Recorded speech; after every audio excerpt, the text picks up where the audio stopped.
There's Mr. There's that happy face.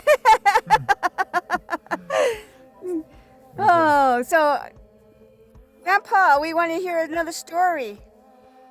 I got all kinds of stories. I'd like to talk about these energy zones on the Earth. But I've experienced different places where the energy really changes. You can feel it. Mm-hmm. And so when we go out to build a sacred fire or an AP, sweat lodge we call it, you try to figure out where the best energy zone that's positive. Mm-hmm. And I've been in Europe and actually all the 7 continents and places where the energy is, and built a couple of medicine wheels on these spots. Yeah. So Let's talk about medicine wheels, not the well, I built one NEB. in Glastonbury on what they call the Glastonbury Zodiac. Cool. It was in the center of that, Mm-hmm. and it was in a place called Somerset. And a friend of mine, he had inherited a farm from his dad, and there's a well on there. And I put up a sweat lodge, and we built a medicine wheel to connect with that energy. And Avalon, it was called. And we're talking about old times when they had the tour there, and there was a lake there, and we're looking at King Arthur's time. I mean, during that time. But anyway, there's an energy spot in center of Glastonbury, and we needed to connect with that because the Glastonbury Zodiac is not the Egyptian one; it's a little different one, and it moves. And so we put a medicine wheel to turn counterclockwise with this clockwise movement, so it kind of balances. That's one example.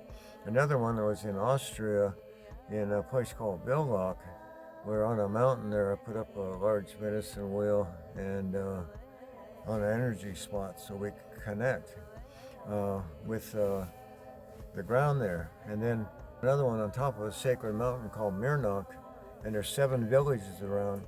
And when you look at a satellite picture of this Mirnock, it's the shape of the Black Hills, kind of a kidney shape. Cool. And there's 7 villages around, and this is an ancient sacred site to the people that lived there thousands of years ago.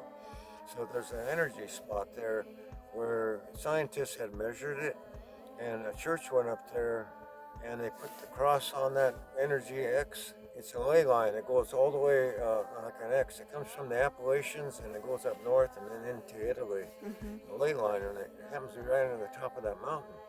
But since they put a stone structure and a wheel up there, and all these people kind of go up there, hike up there, it takes a few hours, we couldn't do anything there. So what I did is we walked around and we found a spot where it was outcropping of rocks like a hole, and it went into the mountain, and that energy was there. And I happened to find a piece of quartz, like a triangle shape. And I had a guy carry that down because it weighed about 25 pounds. Wow. And we did our ceremony there. The whole idea was to go into the mountain on a horizontal level rather than a vertical, into the energy, into the center of the mountain, and tap into it. And taking that rock from that place and putting it down on another spot where we put the medicine wheel, we needed to tap into the mountain base inside the center to that and bring it back out into that medicine wheel. And that's the way that was structured. So that was one of them, and Jeannie was there at that spot where that was going on. That's interesting. And Because one of the people, when we went there, what they had originally, they were setting up the ley lines for either a medicine wheel, or they were doing something that I could visibly see where actually the meridians were, based on what they did. okay, so I started following ley lines around, and I happened to go to Crete. Crete was a place called the Cave of Zeus. But before it was a Cave of Zeus, it belonged to the Minoans. And the Minoans had a language that looked like Egyptian, but they couldn't decipher it because they found a disc. And where's Crete? Is it like by Greece? It's in the island of where Greece is, in the Mediterranean, and the island of Crete. Crete. Oh, okay. And the Greeks conquered And them. they were called what? Minoans. Minoans. Yeah, they did a lot of trading with Egypt. And they have a language that looks like hieroglyphics, but nobody could decipher it. Wow. Are they like all gone, or are they just... they're ancient people. or melted into the population? But all the artifacts are there, like in Greece, you have the Acropolis and all the buildings. Yeah. Okay, so I went there because that's an energy zone on that island and do a prayer there, and then went to a place called the Cave of Zeus. But before Zeus, the ancient people used that cave for their traditional religion, and the Greeks came in and took over them and put their own god in their Zeus. So I had to do a prayer on the bottom. I had to walk way down, kind of like a cave, down the wooden stairs. Mm-hmm.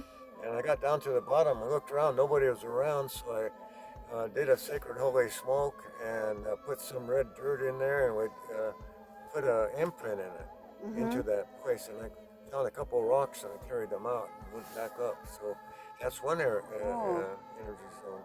Another one was down in South Africa in Swaziland. There's a mountain called Sababy, and that's their sacred mountain. And that mountain is, there's a rock in there that's 3.5 billion years old, and the Earth is 3.8. Okay, so we're talking about a cropping of rock that is almost as old as the original Earth. And there's only two rocks like that on Earth. One called Ayers Rock, or Uluru in Australia. That one only goes a mile down.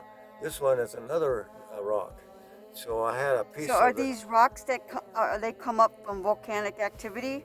Just pushed up from the earth and From the earth? and worn down, but they're cool. original continents. Oh, the original continents. Yeah, back about 3 billion. Wow. The Earth is. Well, how did they decipher that it's the original island or landmass based on the rock? Yeah, that one. And then the Zulus, they found artifacts that go 70,000 years ago.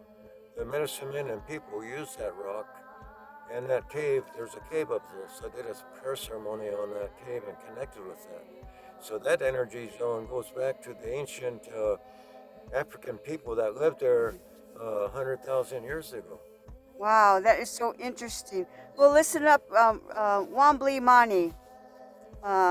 We will come back again and do another episode of your storytelling. But thank you today, and this is Good Friday, so we're going to be saying some prayers today for everybody in the earth, our Mother Earth. A lot of times, sometimes I don't do it, but for the last 30, 40 years, I like to make a prayer around 3 o'clock with a small fire and do a smoke or a pipe or do a cedar. But the thing is, Jesus died on the cross at 3 o'clock, and at 3 o'clock in a synagogue church there that Jewish people had, it was covered with a curtain, a purple curtain, and it tore apart. Depression. At the time he died. And then Jesus said, well, it's finished.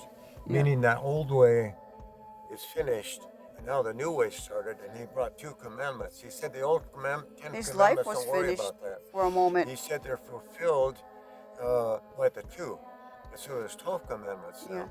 He brought 2 and Moses brought 10. Okay. So the 2 this is another commandments story. is to love your heart with all your mind Okay, thank and all you.